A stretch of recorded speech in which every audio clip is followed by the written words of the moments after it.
ओम नमो भगवते वासुदेवाय। ओम नमो भगवते वासुदेवाय। ओम नमो भगवते वासुदेवाय। नारायणं नमस्कृत्य नरं चैव नरोत्तमं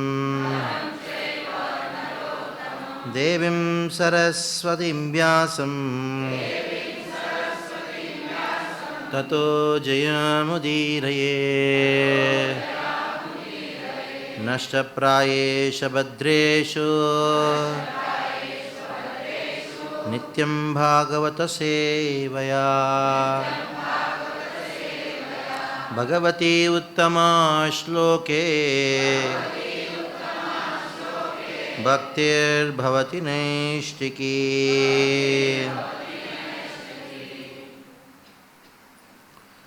ओम ज्ञानविरन्दस्य ज्ञानाञ्जनशलाकया चक्षुरुन्मीलितं येन तस्मै श्रीगुरवे नमः। श्रीचैतन्यनामोऽभीष्टं स्थापितं येन भूतले स्वयं रूप कदा मह्यं ददाति स्वपदान्तिकं। वन्देऽहं श्रीगुरो श्रीयुतापदकमलं श्रीगुरुन्वैष्णवांश्च श्रीरूपं साग्रजातं सहगणा रघुनाथान्वितं तं सजीवं साद्वैतं सावधूतं परिजनसहितं कृष्णचैतन्यदेवं श्रीराधाकृष्णपादान् सहगणा ललिता श्रीविशाखान्वितांश्च नमो ॐ विष्णुपादाय कृष्णकृष्णाय भूतले श्रीमते भक्तिवेदान्त स्वामीति नामिने। नमस्ते सारस्वते देवे गौरवाणी प्रचारिणे निर्विशेष शून्यवादी पाश्चात्यदेशतारिणे। नमो ॐ विष्णुपादाय कृष्णप्रेष्ठाय भूतले श्रीमते भक्तिसिद्धान्त सरस्वतीनिति नामिने। श्रीवार्षभानवी देवी दयिताय कृपाब्धये कृष्णसम्बन्धविज्ञान दायिने प्रभवे नमः। माधुर्योज्ज्वल प्रेमाढ्य श्रीरूपानुगा भक्तिदा श्रीगौरा करुणाशक्ति विग्रहाय नमोस्तुते। नमस्ते गौरवाणी श्रीमूर्तये दीनतारिणे रूपानुगा विरुद्धाप सिद्धान्तद्वान्तहारिणे। नमो गौरकिशोराय साक्षाद् वैराग्यमूर्तये विप्रलम्बारसाम्बोधे आदाम्बुजायते नमः। नमो भक्तिविनोदाय सच्चिदानन्दनामिने गौरशक्तिस्वरूपाय रूपानुगावरायते।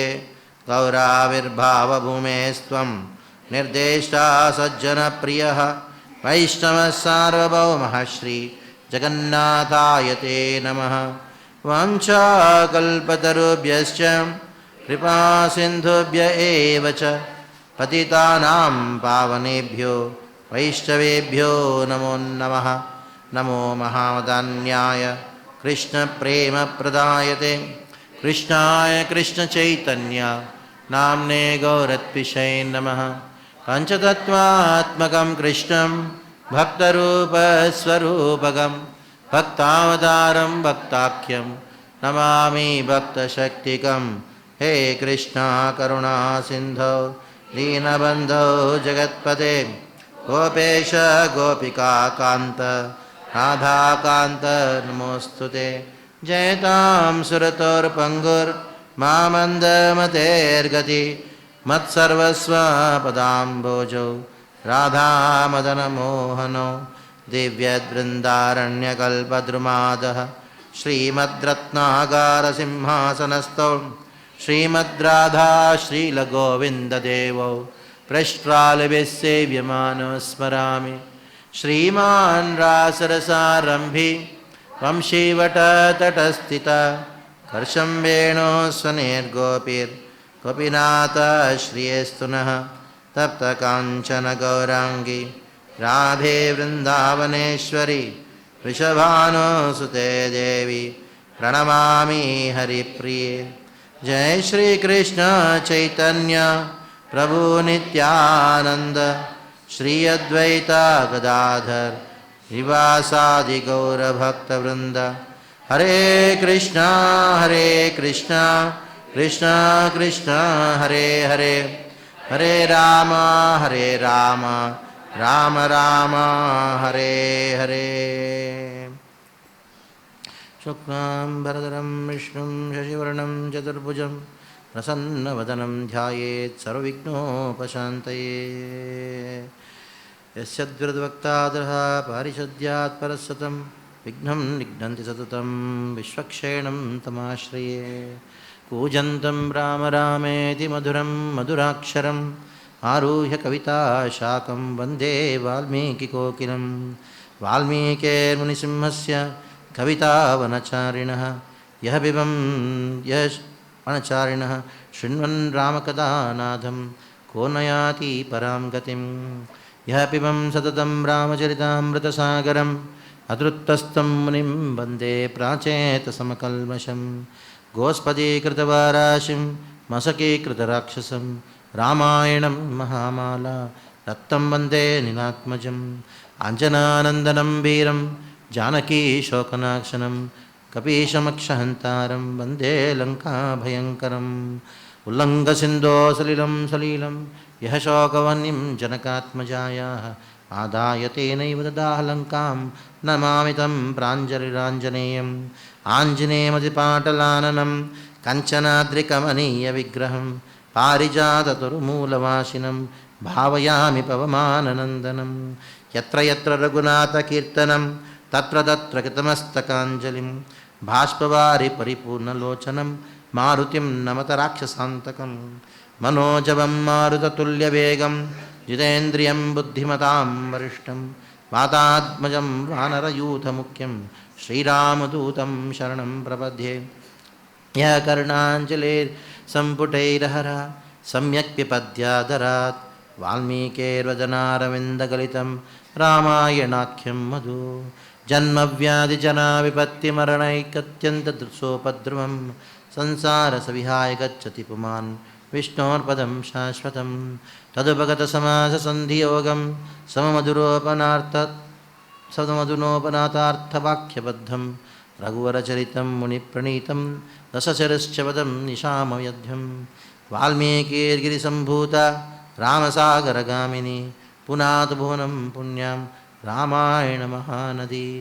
श्लोकसारजलाकीर्णं सर्गकल्लोलसङ्कुलं काण्डग्राहमहान्मीनं वन्दे रामायणार्णवं। वेदवेद्ये परे पुंसि जाते दशरथात्मजे वेदप्राचेतसासीत् साक्षात् रामायणात्मना।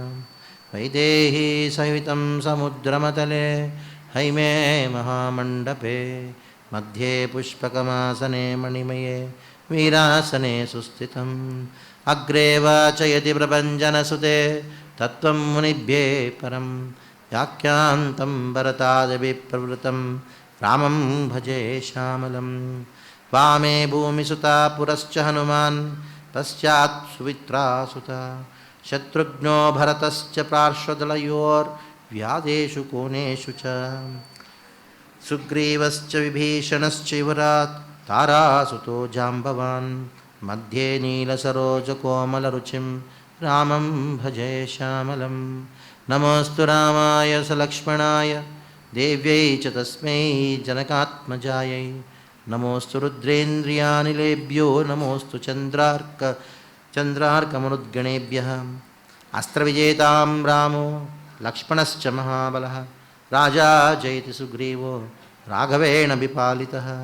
दासोऽहं कौशलेन्द्रस्य रामस्य क्लिष्टकर्मणः हनुमान् शत्रुसैन्यानां निहन्ता मारुतात्मजः। न रावणं सहस्रं मे युद्धे प्रतिबलं भवेत् शिलाभिः तु प्रहरतः पादपैश्च सहस्रशः।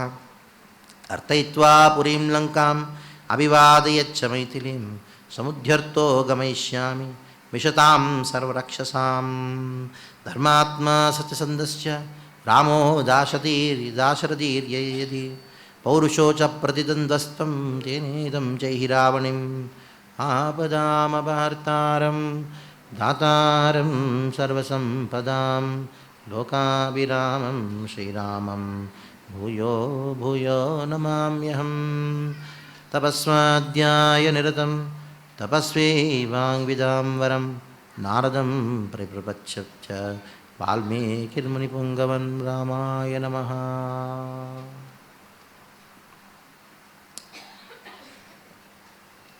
कल हम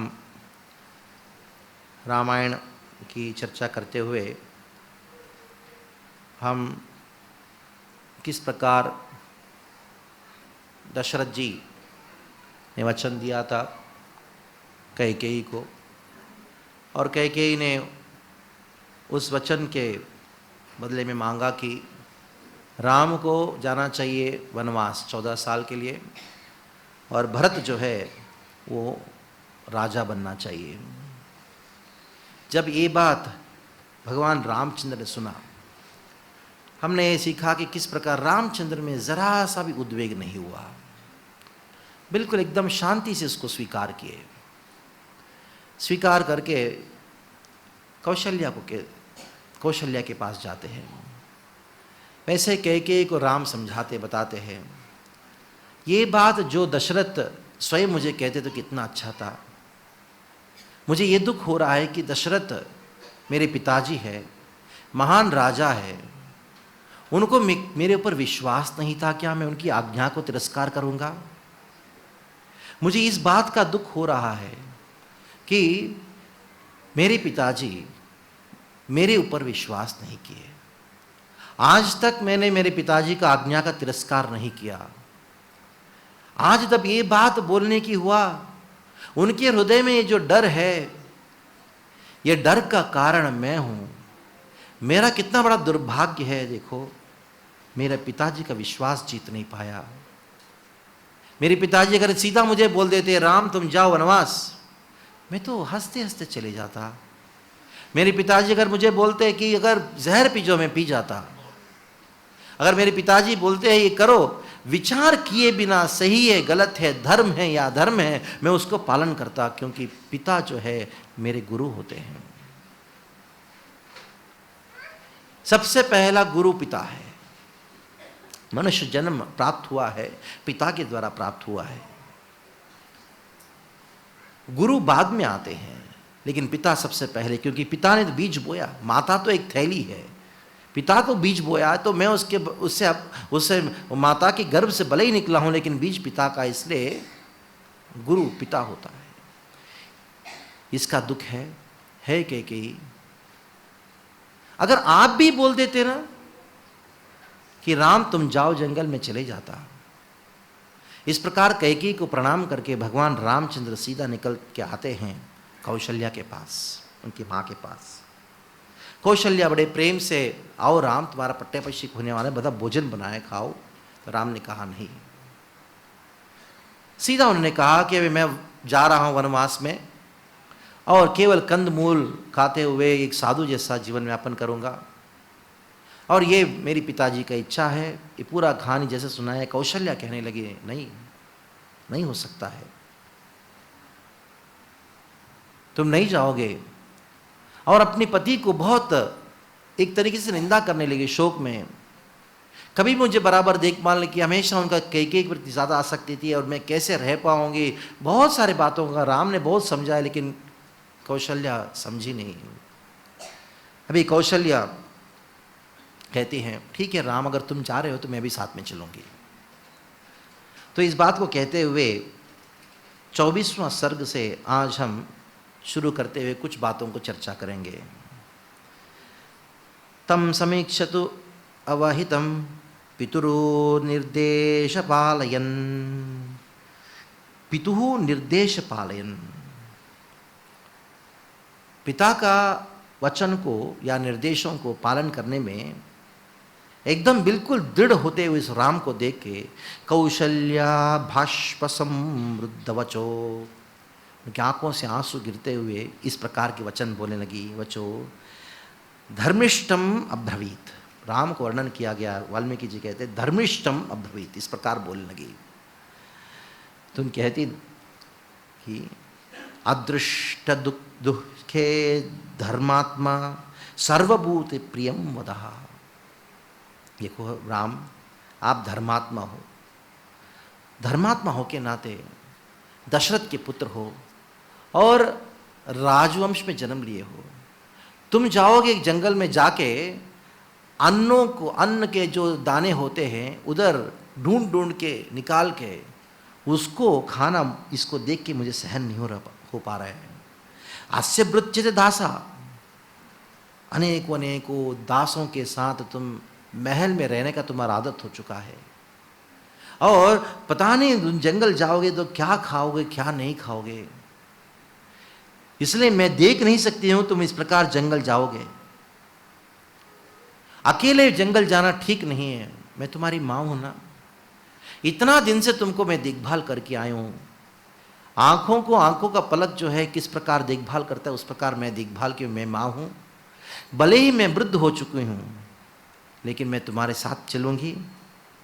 कथम ही देनु स्वयं मत्सम, जैसे बछड़ा कहीं भागता है ना, चले जाता है ना, उसके पीछे गाय भी पीछे पीछे भागता है। गच्छताम न अनुगच्छति, भले ही अगर बछड़ा माँ के पीछे पीछे नहीं जाता है तो कभी बछड़ा भागता है कहीं चले जाता है तो जो गाय होती है उसके पीछे पीछे जाती है। उसी प्रकार तुम जब जंगल जाओगे मैं भी तुम्हारे साथ में आऊंगी।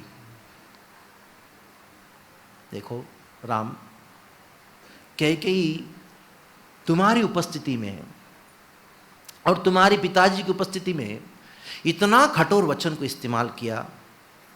जब तुम जाओगे जंगल, तुम मेरे अकेले पुत्र हो, मुझे तो देखभाल करने वाला तो है ही नहीं। आपके जो पिताजी दशरथ है कैकेयी के मोह में है, वो पता नहीं तुम्हारे विरह में कितना दिन जी पाएंगे। लेकिन निश्चित रूप में हे राम, कैकेयी अपने पुत्र की राजत्व के बल के ऊपर मुझे तो दासी से भी हीन मानेगी, अपनी दासियों का भी दासी बना देगी मुझे। भर्तृ किला परित्यागो, देखो असलियत में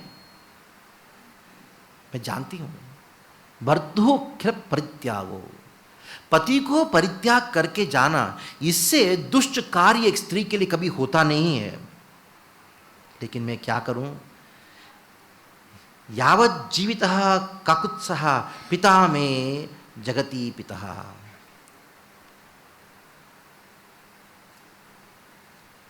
देखो अगर तुम चले जाओगे मुझे कोई देखभाल करने के लिए नहीं रहेगा। मैं कुछ भी कितना भी प्रयास करूंगी अपने मन को शांत रखने के लिए, मुझे अन्य लोग जो है शांति से जीने नहीं देंगे। तब राम ने कहा, हे माँ, मैं तो जा रहा हूं, आप अपनी चिंता कर रहे हो लेकिन मेरी चिंता पिताजी की है, और उस मेरे पिताजी दशरथ को देखभाल करने वाला कोई नहीं रहेगा। आप उनकी पति हो और मेरी माँ हो, आपका परम कर्तव्य बनता है कि मेरे गुरु और मेरे जो पिता है दशरथ, उनको देखभाल करना। क्योंकि मेरी उपस्थिति में कैकेयी ने इस प्रकार दशरथ की हालत बनाई तो मेरी अनुपस्थिति में उनको कितना तंग करती होगी। राम कौशल्या को कहते हैं, मेरी एक ही चिंता है जाने के समय, मुझे आपकी चिंता नहीं है, मेरे पिताजी का चिंता है। तो इसलिए मेरा बात सुन के आप निश्चित रूप में पिताजी को देखभाल करो। ऐसे जैसे राम ने इस प्रकार की बात कहा, एवं उक्त्वा तु वचनम रामम धर्मज्ञः वरः भूय तम अब्रवीत वाक्यम मातरम वृष दुखितम। जैसे राम ने इस प्रकार कहा, हे माँ, पिताजी को देखभाल करो, कौशल्या और वृषम दुखितः, और दुखित होते हुए इस प्रकार की बातें कहने लगी। किसको? एवं उक्त्वा वचनम रामः धर्मात्मा।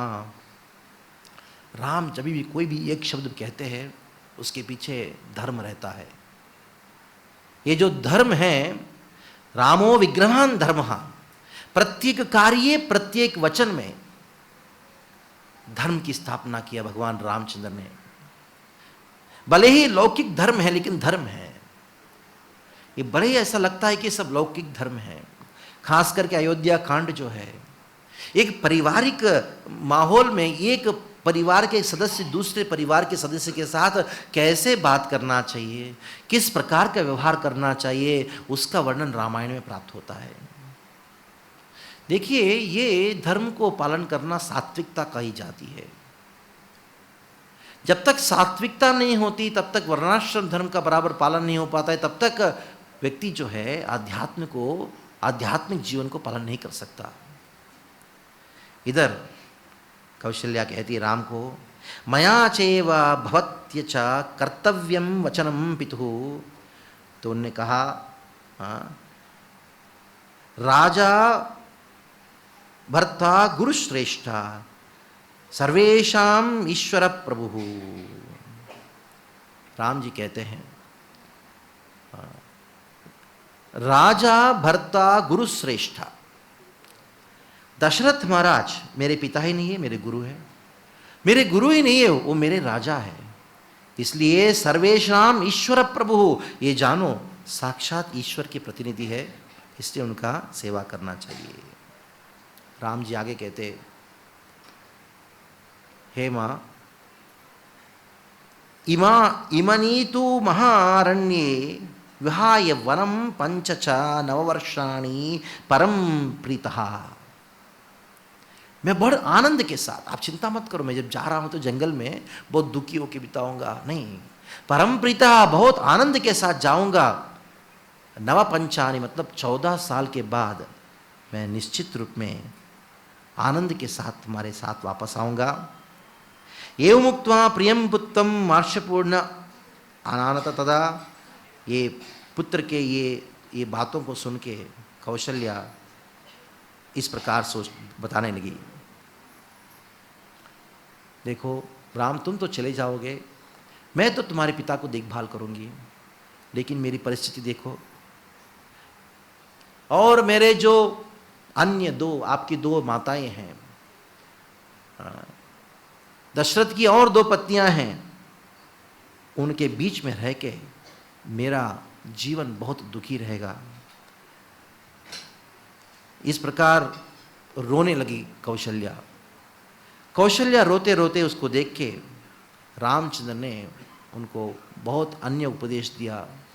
उपदेश दे के समझाया, हे कौशल्या, हे माता, पत्नी का सबसे पहला कर्तव्य होता है पति का देखभाल करना।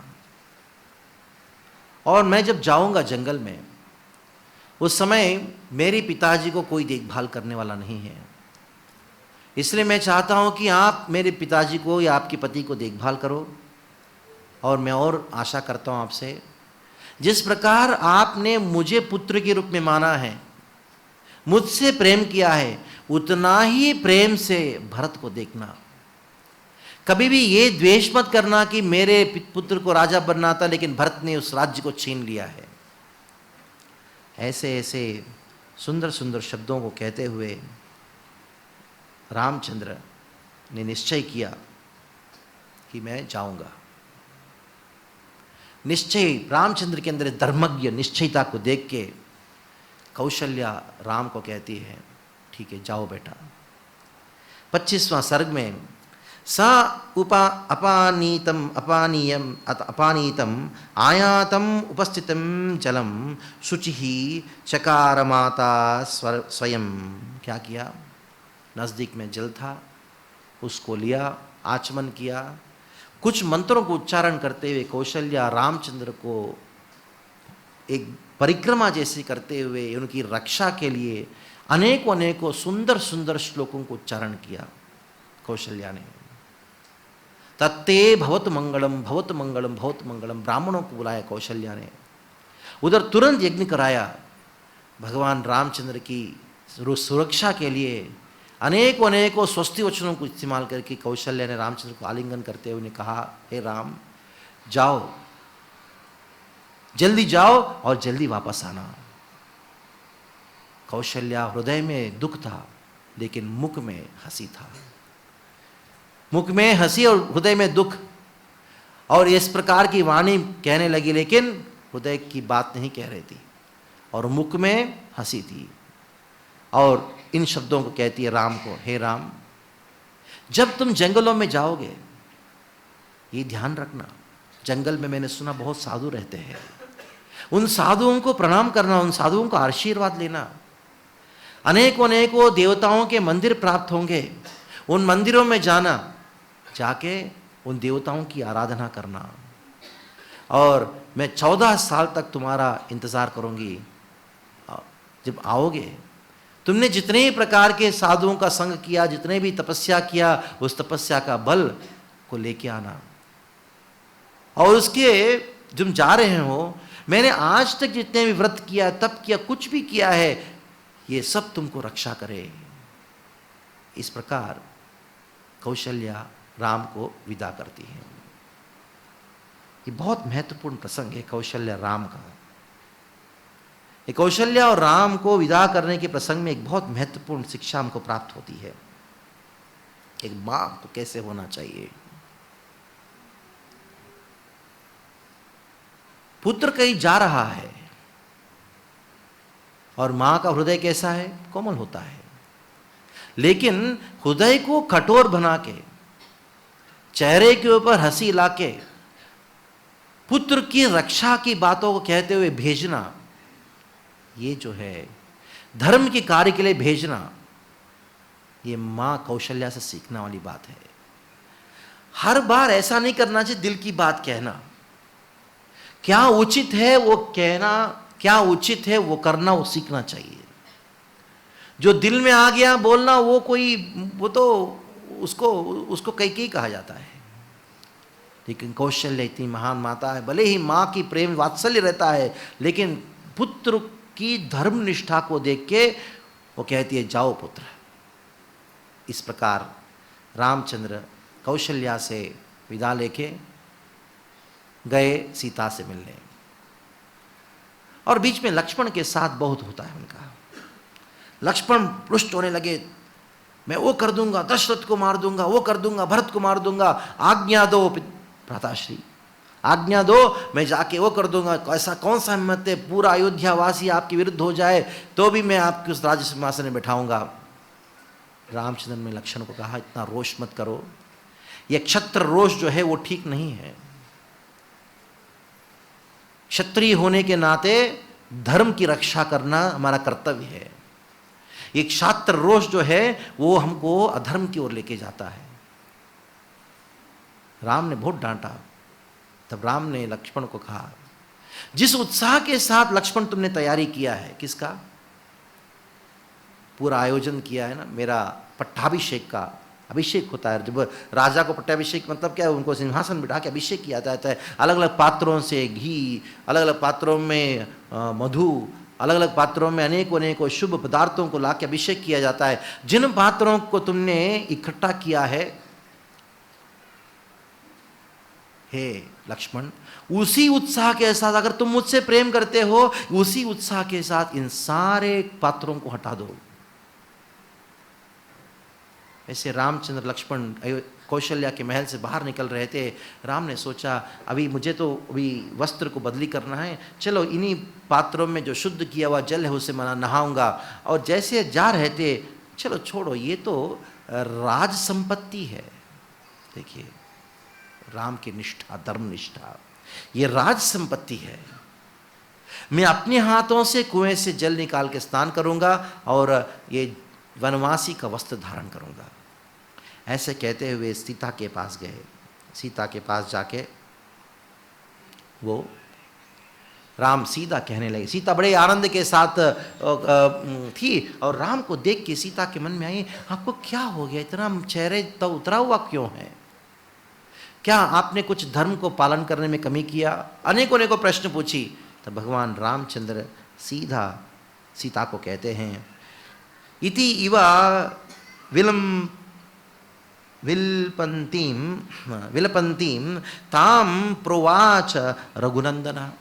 सीता को इस प्रकार कहते हैं, क्या कहते हैं?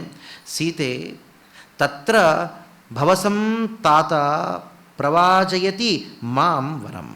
सीता पहले ही शब्द में कह दिया, है सीता मेरे पिता की आज्ञा से मैं वन जा रहा हूँ। वो कहने लग जाते हैं, कुले महती संभूते धर्मज्ञे धर्मचारिणी। तब राम कहते सीता को पूरा वृत्तांत सुनाते, इसके पीछे क्या, क्यों मैं वन जा रहा हूँ। कौशल्या ने इस प्रकार का वरदान मांगी थी। ये सब जितने वृत्तांत कौशल्य के साथ कैकेयी ने वरदान मांगा था, कौशल्य के साथ क्या चर्चा हुआ, सब कुछ वो कहते हुए राम ने कहा सीता को, कुले महती संभूते धर्मज्ञ धर्मचारिणी। हे सीते तुम धर्मज्ञ हो और धर्म को पालन करने में तुम बहुत श्रेष्ठ हो। शुनु जानकी ये न इदम क्रमेण, तुम सारे बातों को क्रम से सुनो। सुनाया रामचंद्र ने। अहम चापि प्रतिज्ञां ताम गुरोः समनुपालयन्। देखो सीता, मैं जा रहा हूं जंगल, तुम क्या करो, मेरी माँ अकेली है, उनको अच्छी तरीके से देखभाल करना। याते च मयि कल्याणी वनम मुनि निषेवितम। मैं क्या करूँगा, जब मैं जंगल जाऊँगा ना, मेरी माँ को देखभाल करने के साथ साथ में तुम्हारे पास एक बहुत सुंदर मौका है। क्या करो, मैं तुम्हारा पति हूँ, घर में नहीं हूँ, तो क्या करना होगा, 14 साल के लिए क्या करो, मुनि निषेवितम, अनेकों अनेकों साधुओं को बुलाओ हमारे घर में, बुला के उनको अच्छी तरह सेवा करो। व्रत उपास रतः भक्ति भाव्यम तो या नग है, बड़े भक्ति के साथ अनेकों अनेकों व्रतों को पालन करो। कालयन उच्यता देवानां कृत्वा पूजनम यथा विधि। सारे देवताओं को अच्छी तरीके से विधि से पूजा करो। तो राम सीता के द्वारा, सीता को कहते हुए सारे लोगों को शिक्षा दे रहे हैं। जब पति घर में नहीं रहते उस समय क्या करना चाहिए पत्नी को, इस प्रकार की वर्णन दे रहे। ऐसा नहीं कि पति गए, जाने दो, अभी छुट्टी मिला, कुछ बनाने की जरूरत नहीं है। माता च ममा कौशल्या वृद्ध संपन्न कर्षिका। मेरी माता जो है वृद्ध हो चुकी है, उनको शांतना प्रदान करो। मेरे पिताजी यदि दुखी होंगे, उन सबको शांतना प्रदान करो, उनकी सेवा करो। अहम गमयिष्यामि महावनम प्रिये। मैं जा रहा हूँ, महावन में जा रहा हूँ हे प्रिय। त्वया ही वस्त्यताम इह एक भामिनी। तूने कहा, हाँ, मेरे जितने भी बातें मैंने कहा, उन सारे बातों को बड़े अच्छी तरीके से आप सुनो और इसको निर्वाहन करो। और जैसे राम ने इन बातों को कहा, सीता बोलना शुरू किया, ये उक्त्वा तो वैदेही प्रिय अर्ह प्रियवादिनी। तो सीता जी राम के इन शब्दों को सुन के कुछ बोलना शुरू किया। और इस बोलने की बातें किस प्रकार थी? प्राणयात एव संक्रुद्धः भर्त राम इदम अब्रवीत। अर्ह प्रियवादिनी संक्रुद्धः। क्रुद्धः मतलब क्रोध, प्रेम दोनों हैं। जो क्रोध में प्रेम होता है और प्रेम में कभी क्रोध होता है। सीता को क्रोध आया, और किस प्रकार का क्रोध का? ये प्रेमवश क्रोध था। पत्नियों को इस प्रकार प्रेमवश पतियों के ऊपर क्रोध करने के अधिकार जरूर है। सीता ने किया इधर। किमिदम भाषसे राम। सीता ने, हे राम, किमिदम भाषसे, क्या कह रहे हो तुम? वाक्यम लघुतया ध्रुवम। सीता को क्रोध आया।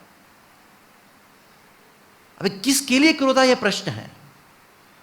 क्रोध सीता को इसलिए नहीं आया क्योंकि राम राज्य को छोड़ के जरा जा रहा है, ऐसा कैसे राज्य छोड़ के जाओगे, तुमको ही राजा बनना होगा, भरत को क्यों राज दोगे, क्यों भाई को संपत्ति दे, तो तुम्हारा अधिकार होना चाहिए संपत्ति के ऊपर। इस प्रकार इसके लिए क्रोधित नहीं हुआ। जैसे मान लीजिए दो भाई है, एक भाई आगे कहता है कि मैंने सारे संपत्ति जो है मेरे दूसरे भाई को दे दिया, पत्नी क्रोधित हो जाती है। क्या किसके लिए क्रोधित हो जाती है, क्यों दिया, उस हमारा होना चाहिए, इसका नहीं होना चाहिए, हम झगड़ा करेंगे, वो करेंगे, हंगामा कर देती है। लेकिन सीता का क्रोध कारण कुछ और था। किविदम भाषसे राम वाक्यम लघुतया ध्रुवम, हल्का हल्का हल्की तरीके से बड़ी बात कह दिया। त्वया यद अपहास्यम में श्रुत्वा वनराम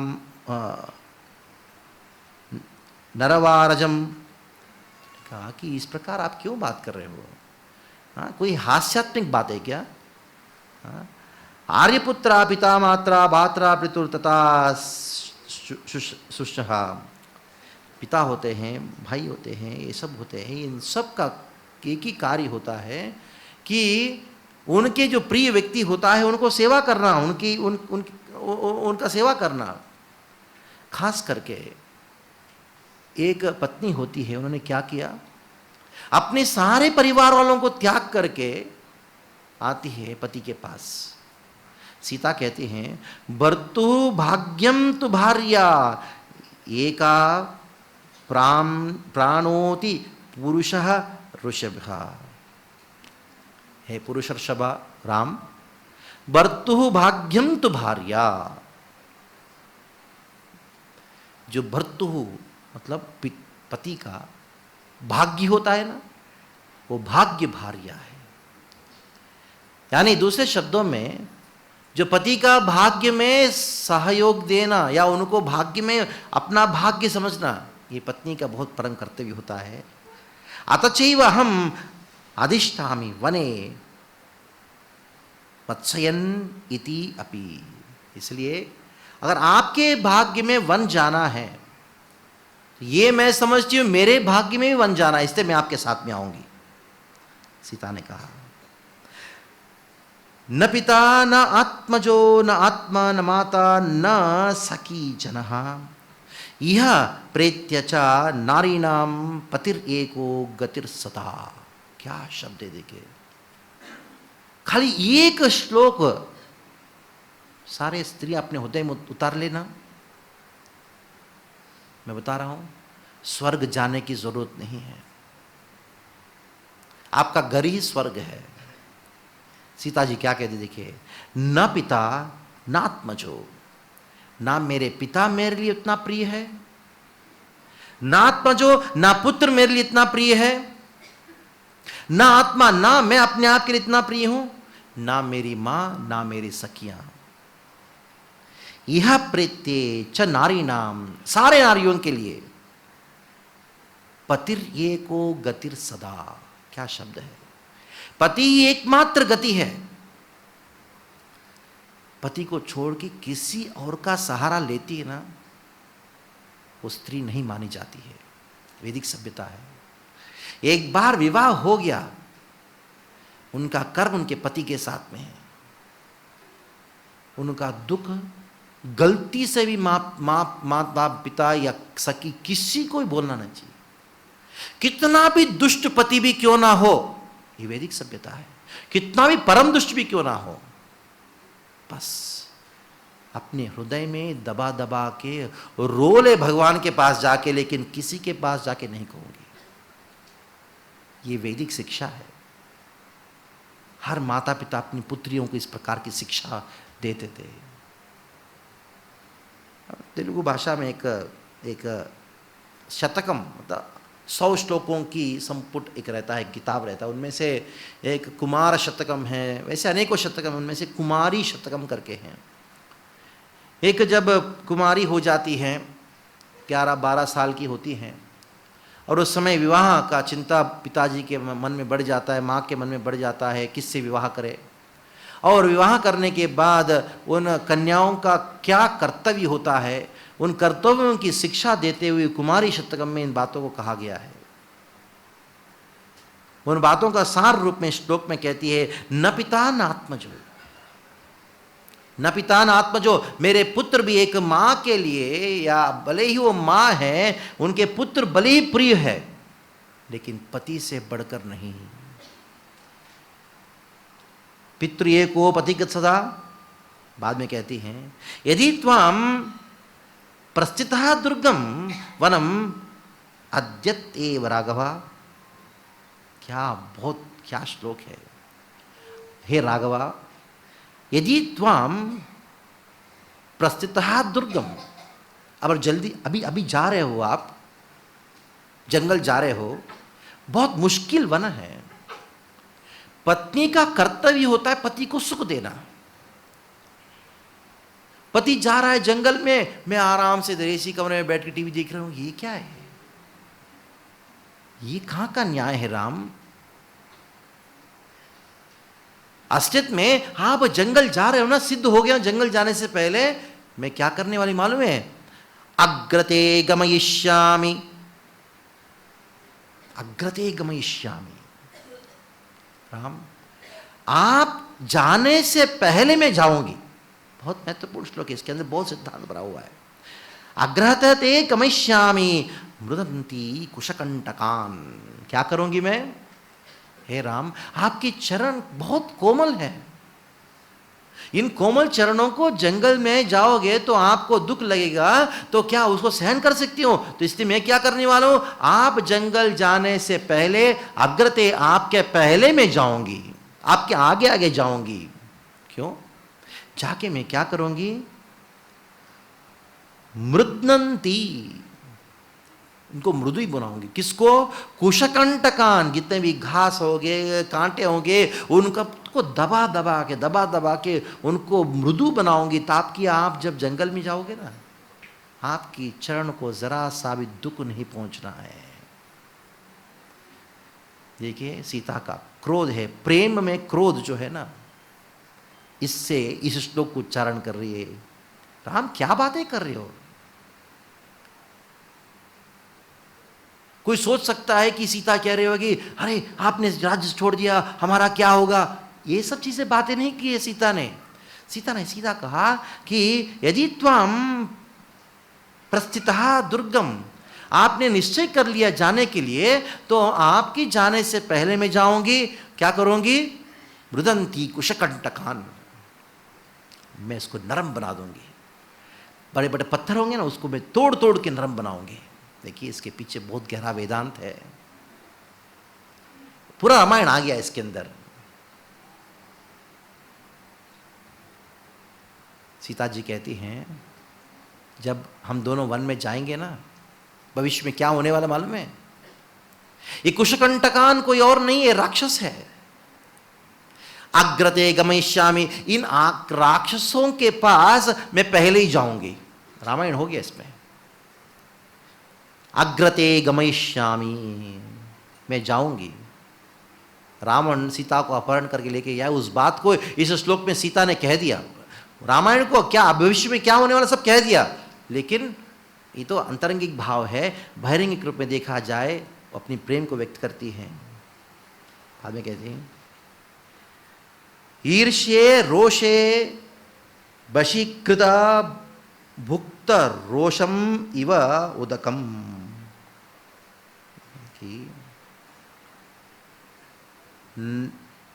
नया माम वीर विशब्द पापम मयि न विद्यते। अगर कोई जल पीता है, अगर कोई छोड़ा हुआ जल, यानी एक गिलास पीकर रख दे, उसको वापस पी लेता है, तो इससे बढ़कर कोई पाप नहीं होता है। आपने मुझे स्वीकार किया,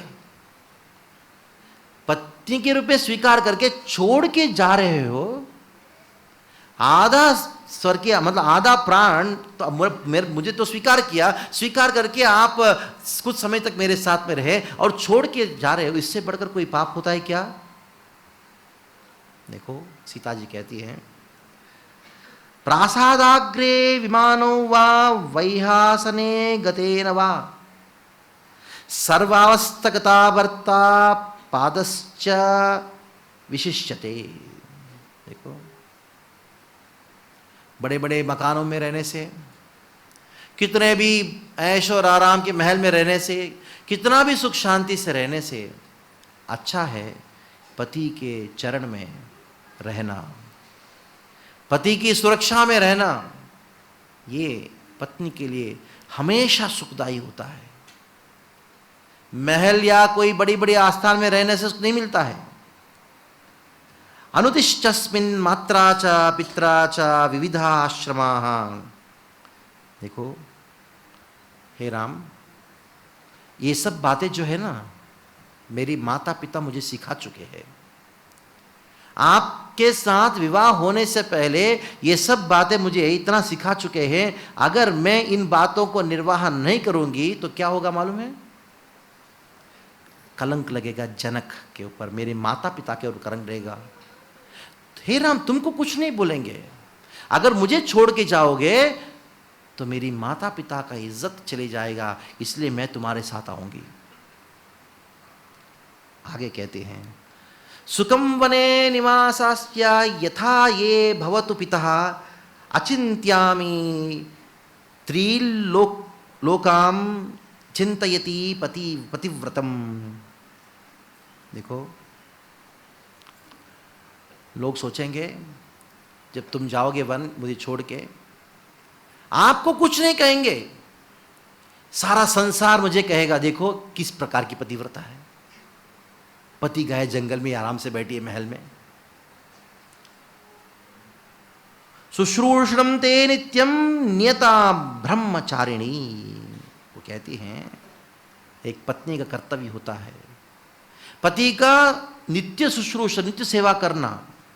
अगर आप सोचे होंगे मुझे लेके जाओगे तो मुझे देखभाल करने के लिए अनेकों की सेवा की व्यवस्था करना पड़ेगा, घर बनाना पड़ेगा, आप चिंता मत करो, मेरा काम आपकी सेवा करना, आपका काम नहीं मेरा सेवा करना। आगे कहते हैं, देखो आप ये मत सोचो आप मुझे लेके जाओगे तो मुझे रक्षा करना पड़ेगा, कोई जरूरत नहीं है।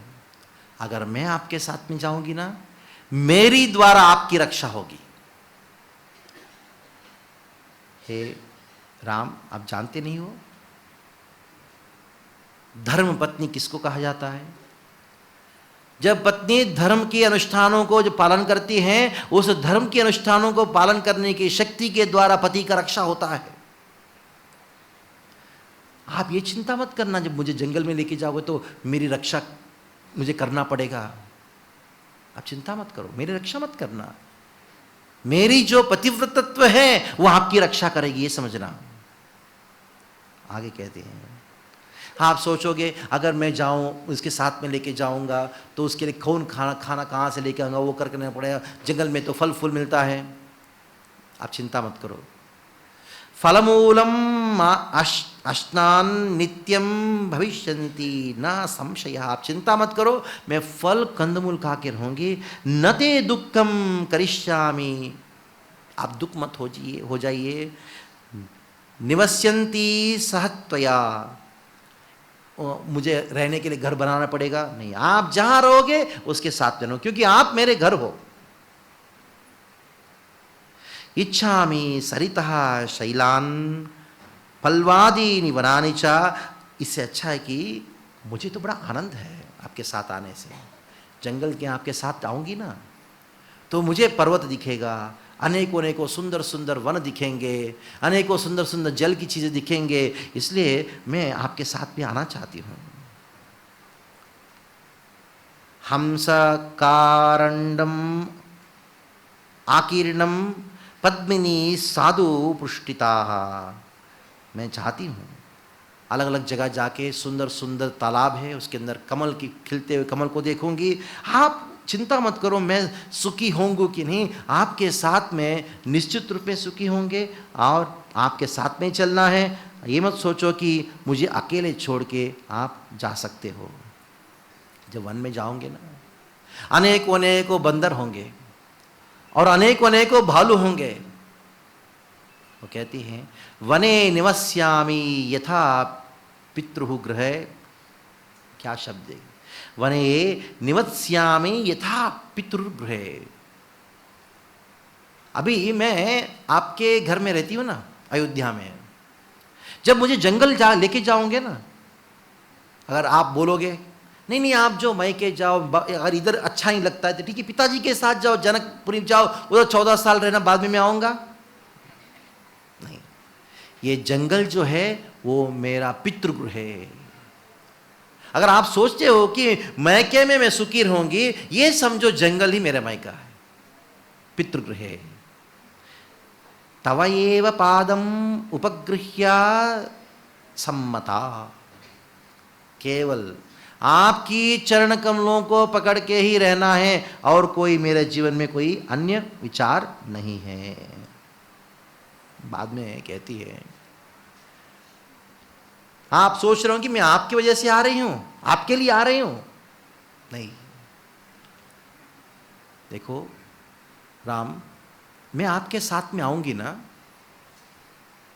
मेरी कीर्ति बढ़ेगी। भविष्य में लोग कहेंगे सुकुमारी सीता देखो कितना त्याग किया, अपनी पति के साथ में जहां पति गए इतना दुखों को अनुभव किया, मेरी कीर्ति बढ़ेगी आपके साथ में जाने से। अगर मैं आपके साथ में नहीं जाऊंगी तो क्या होगा, आपकी अपकीर्ति होगी। दो उदाहरण देती है, बहुत सुंदर उदाहरण है। आजकल लोग सोचे वैदिक सभ्यता में स्त्रियों को, पत्नियों को कम स्थान दिया गया। अस्तित्व में एक गृहस्थ होता है, एक वैदिक सभ्यता के अनुसार जो गृहस्थ होता है ना, पति का एकमात्र कार्य है, पति कितना भी अच्छा कार्य करे, यश जो है पत्नी का होता है। उसके लिए दो उदाहरण देती है सीता। अगर पति कोई बुरा कार्य करे, अपयश पति का होता है, उसका दो कारण देती है। एक, वीणा। वीणा में स्ट्रिंग्स जो रस्सियां होती हैं, जब वीणा अच्छी बजती ना, लोग बोलेंगे देखो वीणा कितना अच्छी बज रही है। लेकिन वो जो स्ट्रिंग्स है या उसकी रस्सियां जो है वो मार खा रहा है। मार मतलब जो बजाने वाला होता है ना, उसको इसके करता रहता है। काम वो स्ट्रिंग करता है या रस्सियां करती हैं, लेकिन कीर्ति किसका है, वीणा का। मान लो कि वीणा बराबर बज नहीं रही है, तो किसको दोष देते हैं, ये स्ट्रिंग बराबर नहीं लगता है कि नहीं। एक उदाहरण देती है, बड़ा देख कितना सूक्ष्म विचार है। आगे और एक उदाहरण देती है, एक रथ का। अभी आजकल रथ को कोई कल्पना नहीं कर सकता है, गाड़ी का चलो एकदम फर्स्ट क्लास 140 किलोमीटर दूर तेजी से भाग रही है। बैठे लोग बोले वाह कितना अच्छा गाड़ी है। हा? मान लो कि कुछ टायर पंक्चर हो गया, पहले क्या कितना खराब टायर है, देखो हिलता रहता है। जब गाड़ी अच्छा चल रहा था, कभी टायर का कोई याद ही नहीं किया। टायर काम तो टायर ने किया ना। जब गाड़ी अच्छा चलता है तो श्रेय गाड़ी को जाता है, टायर को नहीं। जब गाड़ी खराब होता है तो अपकीर्ति किसको जाती है, बोले ये टायर खराब है, देखो ये पति का हालत है। सीता जी ये बात को भी यानी न्याय को भी कहती है, मैं आपकी वजह से, आप सोचो कि नहीं मेरी वजह से मत आना, मैं अपने लिए आना चाहती हूं, क्योंकि अगर मैं आपके साथ आऊंगी तो क्या होगा, तो मेरी कीर्ति बढ़ेगी। लोग ये नहीं बोलेंगे रामचंद्र वनवास गए, ये बोलेंगे सीता जी इतनी सुकुमारी है, वो गई है। रामचंद्र को तो जाना ही था ना, उनको तो जाना था, वो गए। लेकिन सीता जी, इसलिए रामायण का नाम पड़ा, क्या पड़ा, सीतायाम चरित्रम, सीता का चरित्र है। तो इस प्रकार सीता इस प्रकार कहती हैं कहने के बाद राम अनेकों अनेकों बातों को समझाते हैं। राम ने बहुत समझाया सीता को, मत आओ, मैं लेके नहीं जाऊंगा, क्योंकि जंगलों में इतना सारा तकलीफ होता है, वो होता है, ये होता है, बहुत बहुत समझाया। तब सीता लास्ट उक्ति कहती है, लास्ट बॉम्ब फेंकती है। राम को मानना ही पड़ा, चलो, और कोई आंसर ही नहीं है। सीता कहती है, हे राम, अगर तुम मुझे लेके नहीं जाओगे ना, देखो पता नहीं कोई कौन क्या सोचेगा, लेकिन मेरे जो पिता है ना, क्या सोचेंगे मालूम है? किंत्वाम अमन्यत वैदेही पिता में मैथिला अधिपः, मिथिला अधिपः, मेरे पिता जो मिथिला के अधिपति है, क्या सोचेंगे मालूम है? राम जामातरम प्राप्य स्त्रियम पुरुष विग्रहम, क्या राम जो है एक स्त्री है क्या? पुरुष का रूप धारण करके मिथिला आके मेरी पुत्री को जीत के चला गया, कि राम पुरुष है स्त्री है? मेरे पिताजी को डाउट आएगा आपके पुरुषत्व के ऊपर। डर के मारे आप मुझे जंगल लेके नहीं जाओगे, मुझे इधर छोड़ के जाओगे। हे राम, क्या सोचेंगे मालूम है? बाकी लोग तो बात छोड़िए, मेरे पिताजी ये सोचेंगे कि राम पुरुष है स्त्री है, ऐसा सोचेंगे।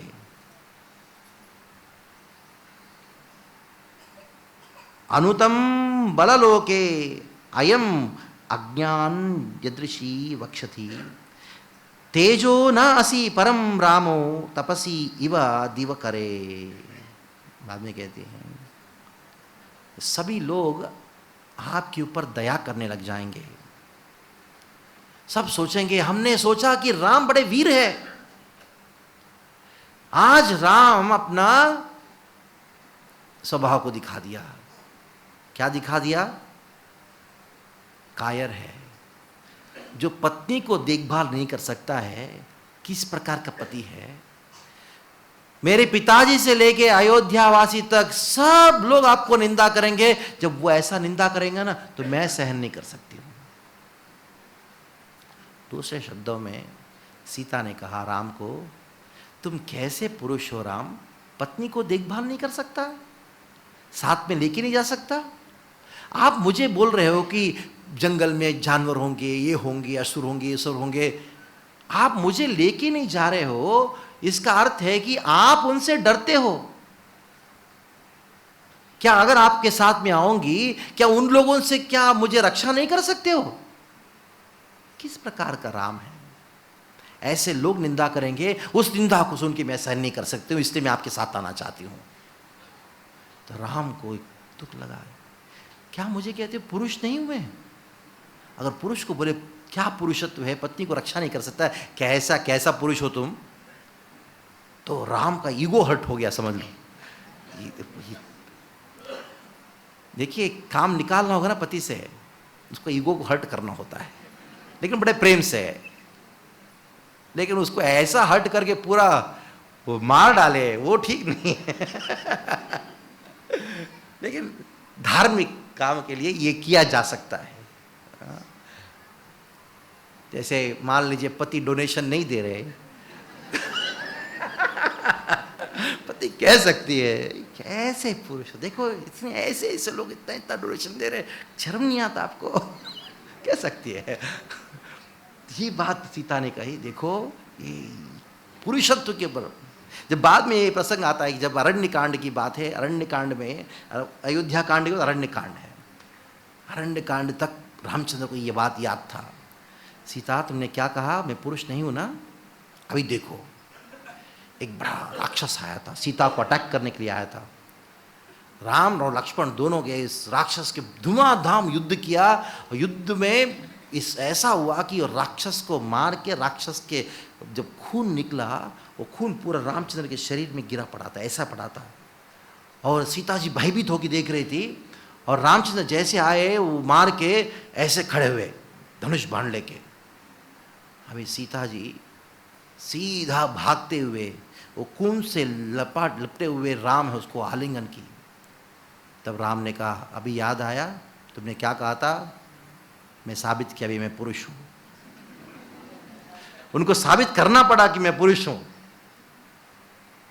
तो इस प्रकार जब इस बोलने लगी तब राम ने कहा,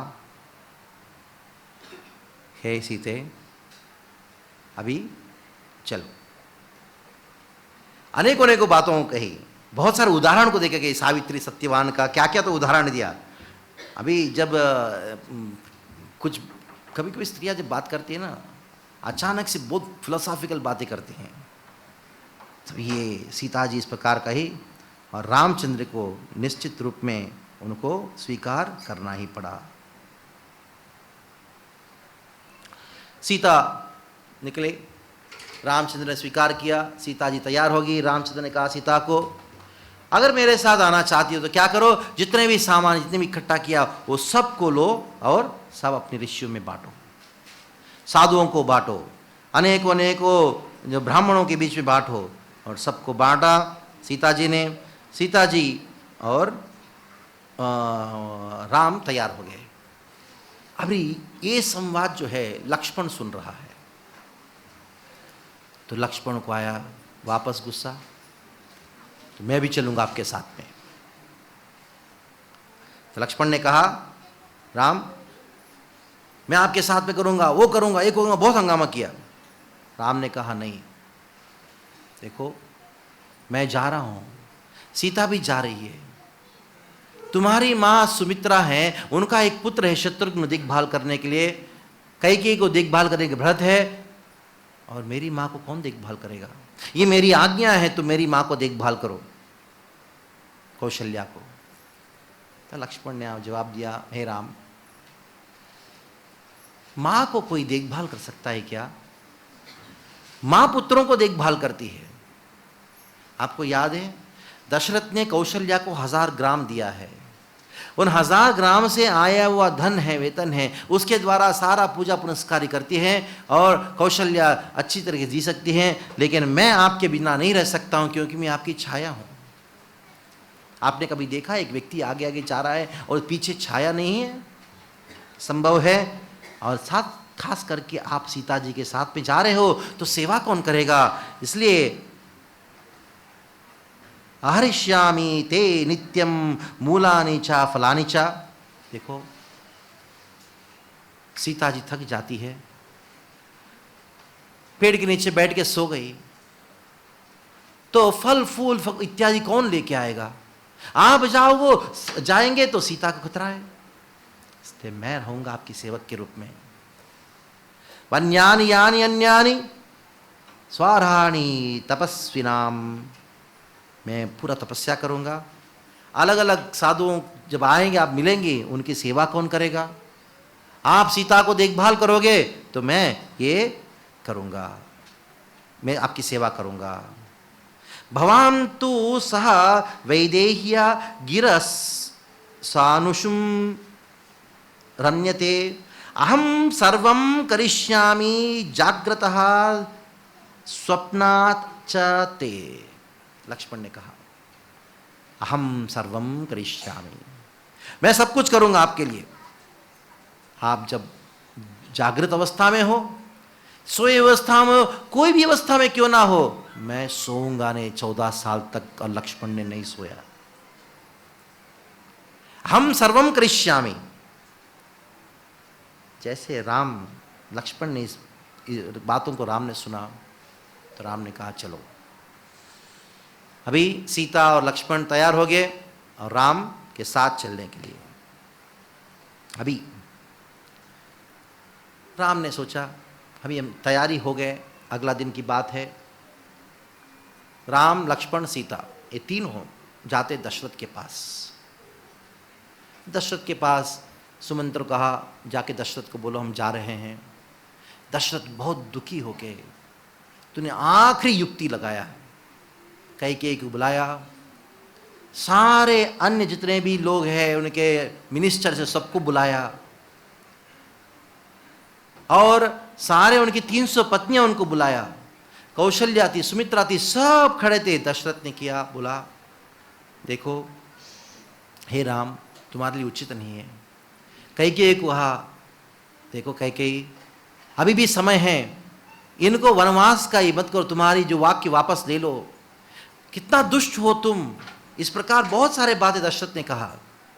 ये विश्वास था कि कम से कम अकेली तो है, रुष्ट भाषा में कह सकती है राम को जंगल में जाने की, लेकिन सबके सामने एक स्त्री कुछ बातों को कहने में शर्माती होगी।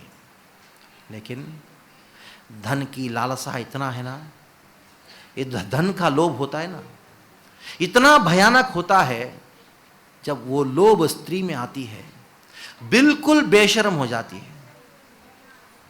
अकेले पति रहता है उस समय, रोना धोना, रुष्ट होना, अपशब्द बोलना, ये छूट दिया गया है स्त्रियों को। लेकिन पब्लिक में सबके सामने दुष्ट व्यवहार करना, इसका छूट नहीं दिया स्त्रियों को।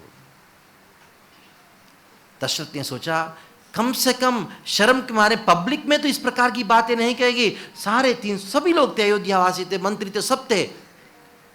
दशरथ ने कहा, कैकेयी ने कहा नहीं, जाना है मतलब जाना है, अभी तुरंत जाओ, अभी वापस, एकदम कठोर शब्दों में कहती है। तब दशरथ ने कहा चलो कम से कम सीता, तुम जा रही हो तो तुम्हारे साथ में 14 साल तक जो भी धन की आवश्यकता है, सुख सुविधा की आवश्यकता है, सब दिया। लेकिन दशरथ ने कहा वनवास राम का है, सीता को तो नहीं है ना। कैकेयी ने स्वीकार नहीं किया, ने कहा नहीं, और अपनी चेलियों को, अपनी सहेलियों को बुलाया, बुला के जूट के कपड़े होते हैं, कुसा घास के कपड़े होते हैं, बहुत वनवासियों के कपड़े होते हैं। कभी कभी वहाँ वर्णन किया गया है कि जो ट्री का बार्क होता है, पेड़ का जो वस्त्र होता है, बहुत कठोर वस्त्र होता है। ये 3 वस्त्र दिया कैकेयी ने, राम को दिया और एक सीता को दिया। राम लक्ष्मण को दिया, सीता को दिया। राम और लक्ष्मण उसको पहन लिए। कुसा घास से बना हुआ वस्त्र है, उसको पहन लिए। जूट के कपड़े पहन लिए, लक्ष्मण ने भी पहन लिया। जब सीता को दिया, अति सुकुमारी सीता, वो राजकन्या है, सिल्क के कपड़े के अलावा और गहने के अलावा और कोई पहनती नहीं थी। अपने हाथों से कैकेयी ने सीता को दिया, बोला पहनो, पहन के जाओ। ये बात सुन के जितने भी अयोध्यावासी, उनकी आंखों में आंसू आने लगे। और स्त्रियां थी, बोलने लगी नहीं, क्या कर रही हो, कितनी कठोर हृदय वाली है। सब लोग निंदा करने लगे। लेकिन कैकेयी ऐसे ऐसे कठोर हृदय से देख रहे, पहनो। और सीता, उसको पहनना नहीं आता है। और रामचंद्र सीता के नज़दीक में जाके कहते हैं कि सीता, तुमको ये पहना नहीं आता, आओ इधर। सीधा कपड़ा लिया। भगवान रामचंद्र ने बड़े मुस्कुराते हुए शांत स्वरूप से, सब लोग आंसू हैं, सीता को वो जो कपड़ा उन्होंने एक गांठ से पूरा इधर गर्दन के पास नीचे पीछे लेके गांठ बांध दिया। जो पहनी थी सीता, उसके ऊपर ये वस्त्र बांध के बोला कि चलो अभी जा रहे हैं। कौशल्या आती सीता के पास, आके कहने लगी, हे सीता, मैं आपको कुछ कहना चाहती हूँ। ताम बुझाभ्याम परिज्वस्वः शाश्रुः वचनम अब्रवीत। उनको आलिंगन करते हुए वो कहते हैं, असत्यः सर्वलोकेस्मिन् सतां सत्कृता प्रियैः भर्तारं न अनुमन्यते विनिपात गतम स्त्रियः। विनिपात गतम स्त्रियः, जो स्त्रियां जिनकी सभ्यता नहीं होती है, जिनकी शीलता नहीं होती है, वो कभी जो है पतियों को अनुगत्य नहीं करती। पति जब सुखी होता है, धन लेके आता है, तो पत्नी उनकी सेवा करती, बड़े खुश रहती है। जब पतियों का दुर्दशा होती है या दुख के समय में, वो पत्नियां उनको अनुगमन नहीं करती, उनको छोड़ के चली जाती है। येषा स्वभावो नारीणाम, इस प्रकार की स्वभाव की नारी होते हैं। वो केवल अपने लिए नहीं, अपने परिवार के लिए नहीं, सारे संसार के लिए अशुभ प्रदान करने वाली है।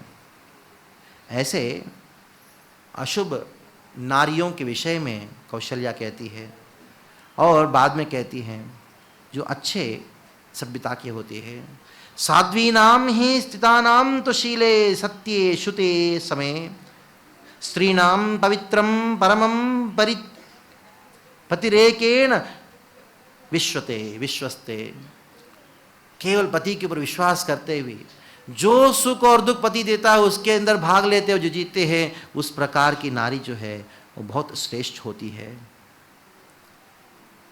इन सब बातों को, स्त्री धर्म को कौशल्या सीता को कहती है।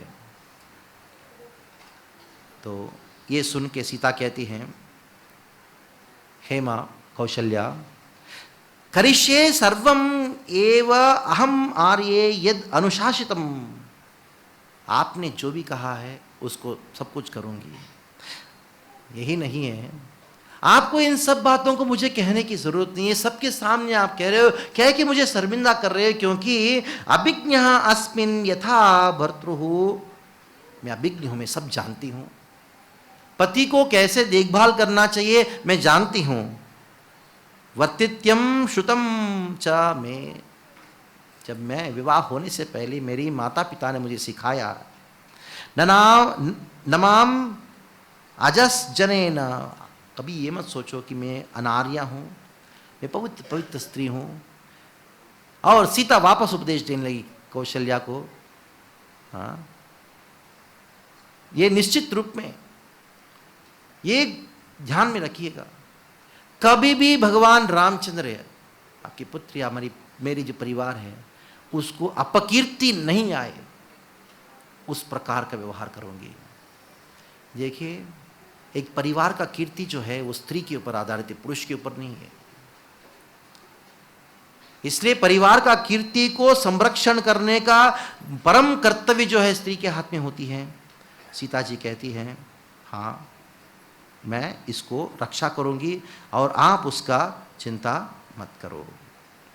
इस प्रकार सीता जी ने कहा। कहने के बाद राम, लक्ष्मण, सीता ये तीनों तैयार हो गए, अभी रथ के ऊपर आरूढ़ होने वाले हैं। सभी प्रजा देख रही है, सब लोग देख रहे हैं।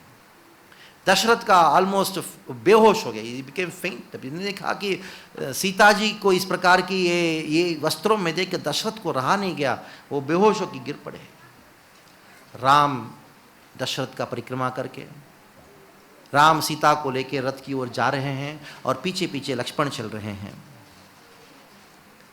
अतः रामश्च सीता च लक्ष्मणश्च कृते कृतांजलि, हाथ जोड़ते हुए उपसन्निधो राजानाम चक्रुहु दीन प्रदक्षिणम, प्रदक्षिणा करते हुए आगे निकले। तम चापि समम युज्ञा धर्मज्ञा सीताया सह राघव शोक सम्मूढ़ो जननीम अभ्यवागत। तो सीता और राम दोनों जाके कौशल्या के पास गए, प्रणाम किए। प्रणाम करने के बाद लक्ष्मण भी आया, कौशल्या को प्रणाम किया। प्रणाम करने के बाद क्या हुआ, सुमित्रा के पास पहुंचे। राम लक्ष्मण सुमित्रा को ही प्रणाम किए और आगे पहुंचे। तब लक्ष्मण सुमित्रा, लक्ष्मण कौन है? सुमित्रा की पुत्र है। लक्ष्मण को जाने का कोई, वनवास में जाने का कोई ही नहीं था। सुमित्रा क्या हृदय देखिए, सुमित्रा क्या कहती है। सुमित्रा की आंखों में आंसू आ रहा है। लोग कह सकते हैं हितकाम महाबाहुम मूर्ध्रम उपाद्रम लक्ष्मणम। जैसे लक्ष्मण ने प्रणाम किया, सुमित्रा उनको उठाई, उनके सर को छूमते हुए, सूंघते हुए, उनके आंखों में आनंद के बाष्प, आनंद के आंसू आ रहे हैं। पुत्र वनवास जा रहा है तो आनंद की पानी क्यों आ रहा है, आंखों से आनंद की आंसू क्यों हैं? सुमित्रा का आनंद का कोई सीमा नहीं है। पुत्र वनवास जा रहे तो आनंद कहां से है? आनंद क्यों? उसका कारण कहते हैं सृष्टस्तम वनवासाय, रामायण का अष्टाक्षरी मंत्र है। सृष्टस्तम वनवासाय।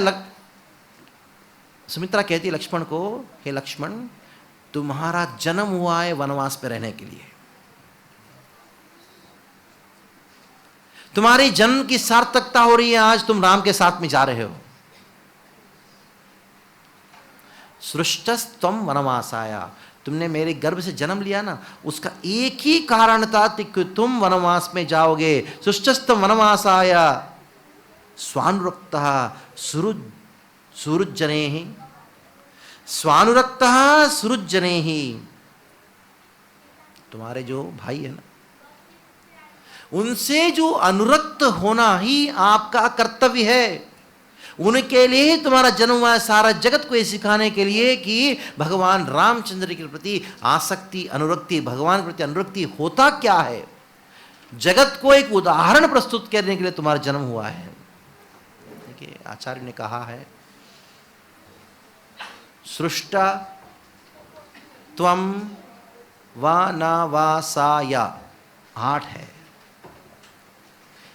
इसको रामायण का अष्टाक्षरी मंत्र कहा गया है। ओम नमो नारायणाय अष्टाक्षरी, ओम नमो वासुदेवाय अष्टाक्षरी है, ओम नमो वासुदेवाय 8। ये जो शब्द है जो सुमित्रा ने उच्चारण किया, सुष्ठस्तम वनवासाय, ये रामायण का अष्टाक्षरी एक महामंत्र है। देखिए इसके द्वारा क्या सूचित किया जा रहा है, संबंध सूचित किया जा रहा है। हमारी सृष्टि हुई है, जैसे लक्ष्मण को सुमित्रा कहती हैं, प्रत्येक मां और पिता का कर्तव्य है अपने बच्चों को कहना इस बात, तुम्हारी सृष्टि हुआ है, किसके लिए हुआ है? वनवासाय। वनवासाय मतलब क्या है? इधर वन का अर्थ है केवल जंगल नहीं, वन का अर्थ है जंगल में अभी भगवान रामचंद्र जा रहे, उनके साथ में जाना। भगवान की सेवा के लिए ही तुम्हारा जन्म हुआ है। बेटा जंगल जा रहा है तो मां को रोना चाहिए, अरे मेरा वो बेटा चले जा रहा है, बेटा जा रहा है, रोना चाहिए, लेकिन आंखों में आंसू, आनंद के आंसुओं के द्वारा सुमित्रा कहती है, हे बेटा तुम्हारा जीवन जन्म का सिद्धि प्राप्त किया क्योंकि राम की सेवा में लगे हो। ये मां है सुमित्रा। 3 प्रकार की माता है रामायण में। एक अपना पुत्र अच्छा होना चाहिए, दूसरा खराब होना चाहिए। दूसरा मां कौशल्या, केवल अपना पुत्र अच्छा होना चाहिए, दूसरा का पता नहीं क्या है। लेकिन सुमित्रा, मेरा पुत्र केवल भगवान की सेवा के लिए है, उनका और कोई काम नहीं है, इनका सृष्टि इसी के लिए हुआ है। जो मां इस प्रकार सोचती है वो सुमित्रा है। बाद में क्या कहती हैं? सुनुरक्तः सुरुज्जने, हमारा वास्तविक सुरुद्र राम है, उनकी प्रति अनुरक्ति ही एकमात्र होना चाहिए, क्योंकि लक्ष्मण रो रहा था। एक ही काम नहीं किया सुमित्रा ने, झापड़ मारना लक्ष्मण को। कहा रो मत, डोंट क्राई। अनुरक्ताय सुरुज्जने, मेरे प्रति जरा से भी अनुरक्ति मत रखना लक्ष्मण। तुम्हारा जो अनुरक्ति है वो केवल राम के प्रति होना चाहिए। रामे प्रमादम मां कार्षी, क्या शब्द है देखिए, मां कार्षी, प्रमादम मां कार्षी। हे लक्ष्मण, भगवान रामचंद्र की सेवा में जरा सा भी प्रमाद, प्रमाद मतलब इनअटेंशन, जरा सा भी कुछ भी अपराध मत करना। असावधानी मत दिखाना।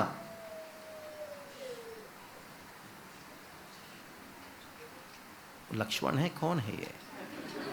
भरत है, भरत है। अभी आया नहीं भरत, अभी जल्दी आ गए सीन में, आगे के श्लोकों में आएगा भरत अभी। कहती रामे प्रमादम मा कार्षी, कभी भी राम के प्रति सेवा में कहीं मा करना। पुत्र भ्रातरि गच्छति गच्छति, तुम जाओ, हे पुत्र तुम्हारा भाई आगे निकल गया, जाओ जाओ। देखिए क्या मां है सुमित्रा, इधर कहती है जाओ पुत्रे भ्रातरि गच्छति, तुम निकल जाओ, जल्दी जाओ। देखो बाद में उपदेश देती है। लक्ष्मण इन बातों को सुन के अचंभित हो गया, ऐसा वर्णन आता है कि अचंभित हो गया। वो क्या करे, माँ इस प्रकार बात कर रही, मैं सोच रहा था कि माँ मैं जा रहा हूं तो बहुत दुखी होगी, उल्टा ये कहती है कि तुम जाओ जाओ। तब इधर कहती है व्यसनानि वा समृद्धो वा गतिरेषा तव अनघा, सुख हो दुख हो, सुख हो दुख हो। सुमित्रा कहती है लक्ष्मण को गतिरेषा है, राम है ना, यही तुम्हारा गति है, जाओ उनके साथ में। एष लोके सताम धर्मः, देखो लक्ष्मण एष लोके, भविष्य में कोई भी कोई भी आएगा, सताम धर्मः, जो सर्वश्रेष्ठ धर्म है उसको, उसका एक आदर्श दिखाओ। भविष्य में कोई भी सोचेगा भगवान की सेवा कैसे करो, तुमको याद करना चाहिए। येष लोके सताम धर्मः यज्जेष्टा वशगो भवेत्, क्या है वो धर्म? यज्जेष्टा वशगो भवेत्। इधर ज्येष्ठा का अर्थ एक तरीके से देखा जाए भगवान है, लेकिन फिर इधर भाई, स्वयं भगवान भाई के रूप में आए, इसलिए भाई का जो वश में रहना, उनका सेवा करना, ये सबसे परम धर्म है। तो आगे इदम ही वृत्तम उचितम कुशलस्य अस्य सनातनम। देखो केवल भविष्य में नहीं, अनेकों अनेकों कालों से हमारी परिवार में इसी प्रकार की रीति चलती आ रही है। दानम दीक्षा च यज्ञेषु तनुत्यागो मृदेषु चा। जब दान करने की जब बात होती है, जब सेवा करने की बात होती है, यज्ञ करने की बात होती है, हमारे कुल में जितने भी लोग आए थे अपना प्राण को भी त्याग करने के लिए तैयार थे। हे लक्ष्मण तुम एक उदाहरण प्रस्तुत करो हमारे परिवार के लिए। भविष्य में कोई भी आएगा तुम्हारा नाम लेके भक्ति करेगा। बाद में लक्ष्मण अभी हिला नहीं है, वो कहती हैं हे लक्ष्मण अभी भी इधर क्यों खड़े हो? लक्ष्मणम त्वे वाक्यम वक्तम स संदिशम प्रिय राघवम। सुमित्रा कहती है, क्या कहती है सुमित्रा? गच्छ गच्छति पुनः पुनः स्वचस्त्वाम। लक्ष्मण तो एकदम अचंभित होकर खड़ा है, क्या करें? राम सीता ये जो अपना रथ के ऊपर बैठने के लिए तैयार है और लक्ष्मण इधर खड़ा है, सुमित्रा इधर है। सुमित्रा कहती है गच्छ गच्छ जाओ। कौन मां ऐसे कह सकती है बताइए? तब लक्ष्मण अभी हिल नहीं रहा है, एक श्लोक को उच्चारण करती हैं जो रामायण का प्रसिद्ध है, सबसे महत्वपूर्ण श्लोक है, most important verse of Ramayana. मेरे बाद उच्चारण करें। रामायण अगर आपने सुना है तो ये श्लोक तो याद रखना होगा। The most important verse of Ramayana. मेरे बाद उच्चारण करें। रामं दाशरथं विद्धि, रामं दाशरथं विद्धि, मां विद्धि जनकात्मजां, मां विद्धि जनकात्मजां, अयोध्याम् अटवीं विद्धि, अयोध्याम् अटवीं विद्धि, गच्छतात यथा सुखम्, गच्छतात यथा सुखम्। अभी चलते हैं थोड़ा सा उज्जैन। विक्रमादित्य का सभा थी, उधर उनके जो मंत्री है, विश्वामित्र मंत्री हैं, विक्रमादित्य ने पूछा रामायण का सबसे महत्वपूर्ण श्लोक क्या है, आप उसको जरा पता कीजिए। वो मंत्री अलग अलग जगह ढूंढ के थक गया, उनको मालूम नहीं पड़ा। बहुत साधुओं से पूछा, मालूम नहीं पड़ा। एक बार जंगल में ऐसे पेड़ के नीचे बैठे थे और उस समय पेड़ के ऊपर दो भूत बात कर रहे थे। तो एक भूत ने दूसरे भूत से पूछा कि कहां से आ रहे, इतना देर क्यों हुआ। ये मंत्री को भूतों की भाषा आती थी। तो उसने कहा कि मैं अभी एक घर से आ रहा हूं, एक उधर बालिका का जन्म हुआ है। तो दूसरे भूत ने पूछा क्या वो बालिका का क्या है, क्या इतिहास है। भले वो बहुत नीचे वर्ग के परिवार है, फिर भी ये बालिका का भविष्य बहुत अद्भुत है। तो दूसरे भूत ने पूछा क्या है इसका भविष्य, क्या बताओ। ये बालिका जो है बड़ी होके एक मंत्री से विवाह करने वाली है, एक ब्राह्मण से विवाह करने वाली है। ये तो नीचे बैठा था, वो भूतों का भाषा था, सुनने लगा। दूसरे भूत ने पूछा ऐसा कैसे, बड़े ऊंचे वही मंत्री के साथ विवाह करने को बड़ी बात होती है। वो कौन मंत्री से करने वाली है। वही मंत्री जो पेड़ के नीचे बैठा है, जिसको माम विद्धि वाला श्लोक नहीं मालूम, जिसको माम विद्धि वाला श्लोक नहीं मालूम। तब उनको एकदम चकरा गया, क्योंकि उस समय लोग रामायण को पूरा 24,000 श्लोक कंठस्थ जानते थे। और एक भूत ने मुझे कहा माम विद्धि वाला श्लोक नहीं मालूम। तुरंत राजा के पास ये कहा ये रामायण का सबसे प्रसिद्ध श्लोक है। देखिए पूरा रामायण में रामचंद्र को भगवान के रूप में पूर्ण तरीके स्वीकार करके करने वालों में से ये तीन, लक्ष्मण भरत शत्रुघ्न, सीता और सुमित्रा। हनुमान तो बात की बात है, लेकिन इस समय तक, प्रसंग तक रामचंद्र को भगवान है ये स्वरूप में भक्ति करने वाले सुमित्रा ये कहती हैं रामम दाशरथ नती। इस श्लोक का दो अर्थ है, पहले बता रहा हूँ, साधारण से देखती है। कौशल्या सुमित्रा कहती है लक्ष्मण को, लक्ष्मण तुम जाना नहीं चाहते हो ना, ऐसा लग सकता है तुम्हारे चेहरे से कि तुम दशरथ से बहुत प्रेम करते हो, पिता से प्रेम करते हो। अभी तुम्हारा पिता गया, अगर पिता कोई है तुम्हारा, दशरथ पिता अगर कोई है, रामम दाशरथम विद्धि, तुम्हारे लिए पिता राम है। समझो तुम्हारा पिता मर गया है, अगर आसक्ति भी है, पिता पिता बोलते हो, पिता कोई और नहीं, ये राम है तुम्हारा पिता। जाओ रामम दाशरथम विद्धि, मेरे प्रति आसक्त हो तुम लक्ष्मण,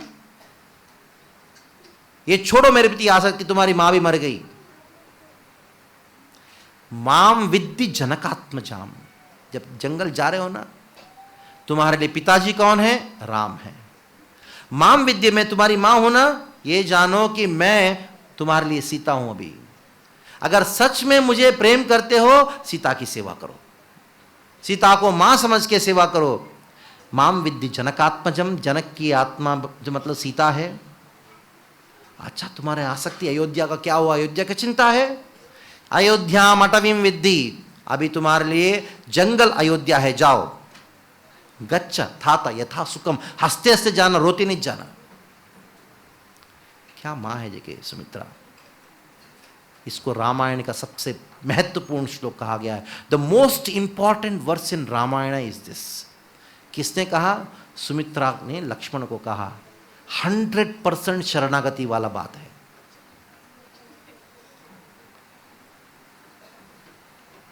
एक लड़का ब्रह्मचारी बनने आता है तो माता पिता रोना शुरू करते, मम्मी रोती है, मम्मी बेटा बेटा मत जाओ। सीखो सुमित्रा से,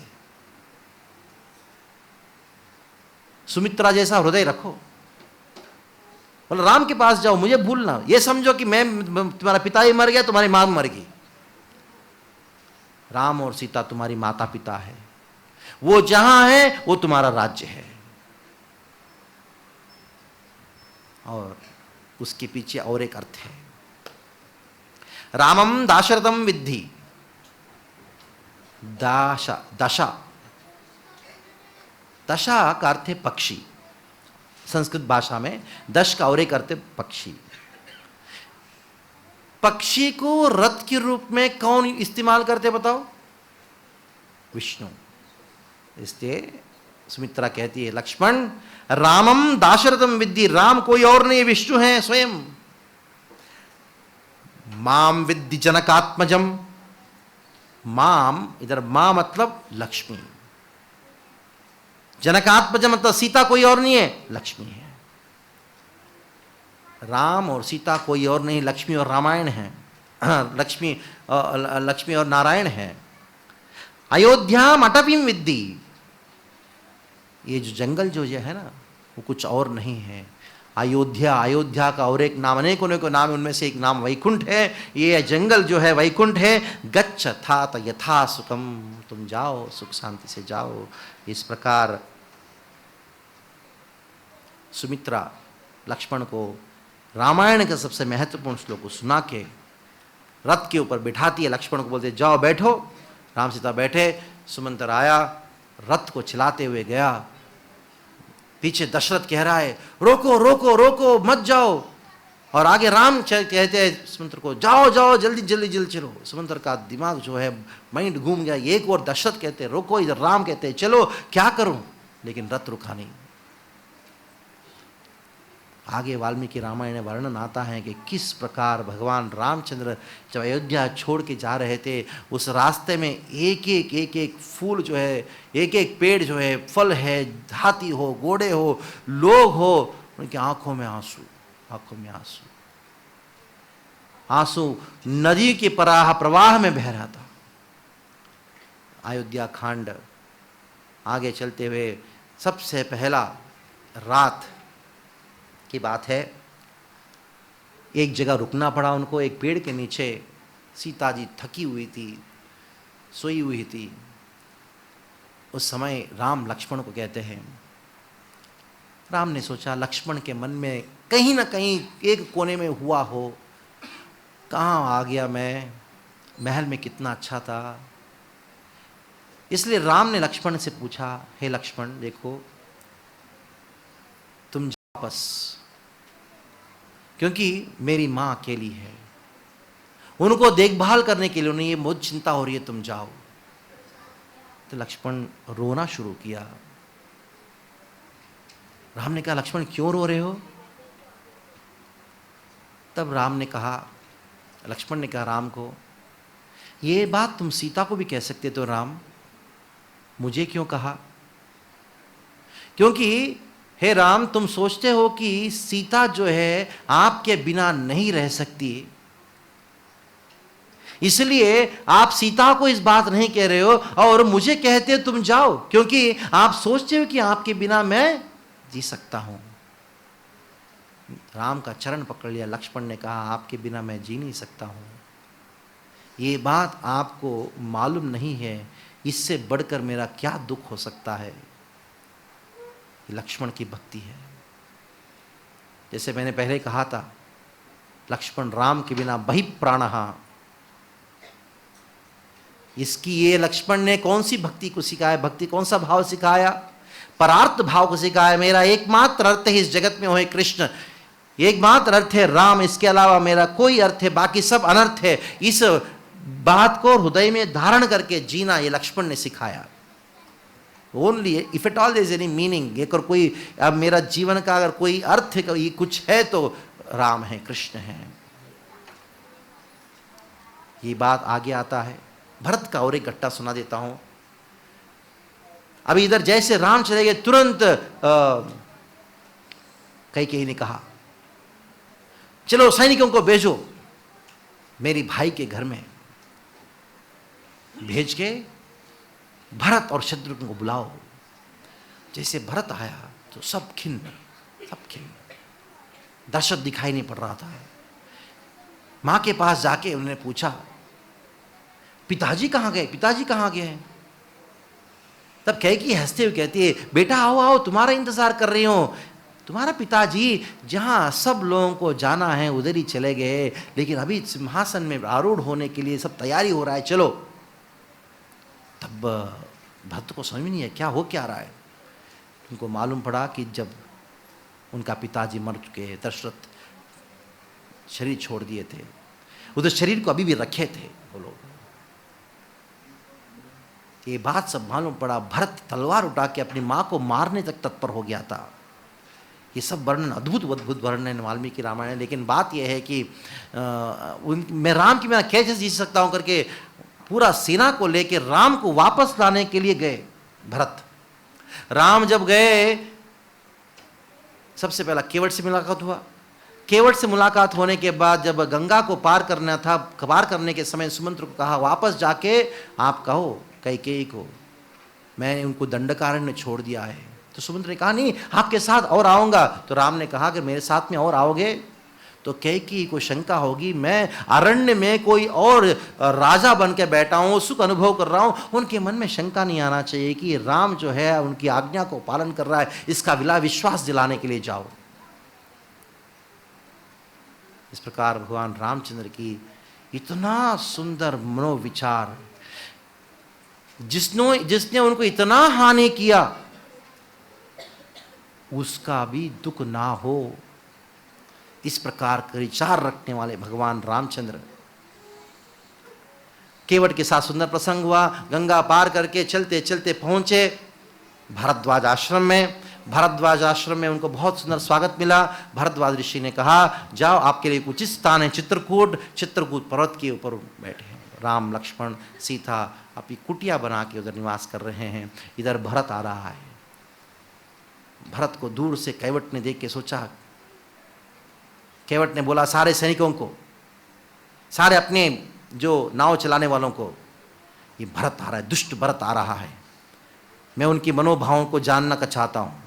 आप सब नाव को तैयार रखो, क्योंकि ये नाव में सारे सैनिकों को लेके उस पार करना है। मैं इंडिकेशन दूंगा, उसके मन में थोड़ा सा भी पाप है, भरत के मन में थोड़ी सी भी पाप है, तो क्या करना, सारे लोगों को नाव में बिठाना, बीच में जाके डुबा देना। अगर उनके मन में राम के प्रति भक्ति की भाव है, उनको बड़ा सा एक फीस्ट खिलाएंगे और प्रेम से उनको उस पार कराएंगे, क्योंकि जाके राम को वापस बुलाएगा। भरत के साथ केवट का संवाद हुआ तो शंका भी हुआ बहुत। भरत के मन में शुद्ध बात को जानने के बाद केवट में परीक्षा लिया। हे भरत, इसी जगह पे भगवान रामचंद्र ने जटाओं को धारण किया। जो अश्वत्थ वृक्ष होता है, पीपल का वृक्ष होता है, पीपल का वृक्ष से जो दूध निकलता है, वो दूध को उन्होंने अपने सर के ऊपर डाल के जटाएं बनाया। उस समय जब केवट ने देखा कि ये भरत वनवासी का ड्रेस पहन लिया था, तब उनकी शंका कम हुई। कि पूरा शंका को मिटाने के लिए कहा कि राम ने इधर जटा धारण किया, तो भरत ने सोचा ऐसा राम ने इधर जटा धारण किया, मैं भी जटाधारी बनाऊंगा। तब केवट को विश्वास हुआ इनके अंदर राम के प्रति भक्ति है। तब भरद्वाज आश्रम में गए। भरद्वाज आश्रम में जाने के बाद भरत को आते हुए भरद्वाज ने देखा, अच्छा अभी भी तुम नहीं छोड़ोगे राम को, क्या मारने चाह रहे हो क्या? देखिए भरत के उसमें क्या दुख हुआ होगा, तब रोने लगे, बोले भगवान अपि इति मन्यते। हे भारद्वाज, आप स्वयं इतने महान हो, आप भी मेरे बारे में ऐसा सोच रहे करके रोना शुरू किया। भरद्वाज को भरत को सांत्वना करते हुए बोला कि तुम जाओ, राम उधर चित्रकूट पर्वत के ऊपर रहेंगे। गए भरत चित्रकूट पर्वत के पास। जबाली नामक एक और एक साधु या एक सिद्धांतवादी थे, उनको लेके गए। बहुत सुंदर संवाद हुआ। भरत रोना शुरू किया। उधर राम लक्ष्मण जो ने कहा कि भरत आने इसको भी मार दूंगा। बहुत समझाया राम ने लक्ष्मण को। देखो भरत जो है हमारे प्रति ज्यादा द्वेष नहीं है, लक्ष्मण मानने के लिए तैयार नहीं है। तब राम ने कहा ठीक है, तुम मेरी बात नहीं मानोगे लक्ष्मण, मैं भरत को कह दूंगा कि वो राज्य तुम्हें दे दे, भरत दे देगा। जैसे राम ने इस बात को कहा, लक्ष्मण वापस रोना शुरू। क्या रोना है? हे राम, आपका विश्वास भरत के ऊपर ज्यादा है मेरे से। आपके कहने पे भरत मुझे राज्य दे देगा और मैं आपकी बात नहीं सुना, मेरे ऊपर आपका विश्वास नहीं। रोना शुरू किया। उस समय भरत आया। भरत आके उनकी बातों को सुन के लक्ष्मण एकदम बिल्कुल दग्ध हो गया। भरत आना आना वापस आना, ये अनेकों अनेकों बातों का बड़ा अद्भुत संवाद है। लेकिन अंत में राम ने कहा, धर्म को पालन करना, पिता का आज्ञा को पालन करना मेरा कर्तव्य है। हे भरत, ये पादुका लो, ये पादुकाएं राज्य को संभालेगी। और जैसे इस बात को सुना, इन पादुकों को सर के ऊपर रख के आनंद में भरत जो है रथ के ओर आरूढ़ होकर वापस आया। 14 साल के तक ये जो पादुकाएं हैं ये राज्य को संभालेगी। ये राम की पादुका है, राम की पादुका राम से अभिन्न है। मैं इनका पूजा करूंगा, इनका पूजा करूंगा, राज्य को देखभाल करूंगा। ये भरत की भाव है, क्या है? उनको राम से ज्यादा राम की सेवा के प्रति आसक्ति है। इधर लक्ष्मण का जो है राम के प्रति आसक्ति है। ये दोनों को साथ में लेके चलना ये भक्ति है। कि परार्थ भाव, एक है परतंत्र भाव। परतंत्र भाव भरत का है, मैं स्वतंत्र नहीं हूं, परतंत्र होकर सेवा करूंगा। राम का क्या सेवा, कैसे सेवा करूंगा? लक्ष्मण का भाव क्या है? परार्थ भाव, मेरा जीवन का एकमात्र अर्थ है राम के साथ में रहना। और इधर शत्रुघ्न क्या है? भागवत सेवा, यानी भक्तों की सेवा, यानी भरत की सेवा। यह है रामायण। राम ने सिखाया हमको क्या, मनुष्य को किस प्रकार जीना चाहिए। बाकी तीन ने क्या सिखाया? भक्ति कैसी करना चाहिए। इन तीन लोगों ने, लक्ष्मण ने परार्थ भाव को, और भरत ने परतंत्र भाव को, और अंततः शत्रुघ्न ने सिखाया भक्तों की सेवा कैसी करना चाहिए। ये तीन बातों को सिखाया। 4, और सीता ने सिखाया पत्नी को कैसी होना चाहिए। हो गया रामायण। पूरा जो अयोध्या कांड है, अयोध्या कांड त्याग का कांड है। देखिए, लास्ट पॉइंट कह के समाप्त करता हूं, मुझे मालूम है समय ज्यादा हो रहा है। जब किसी के जीवन में तो त्याग की परिस्थिति आती है, घर से निकाल दिया, राम को घर से ही निकाला ना, एक प्रकार देखा जाए।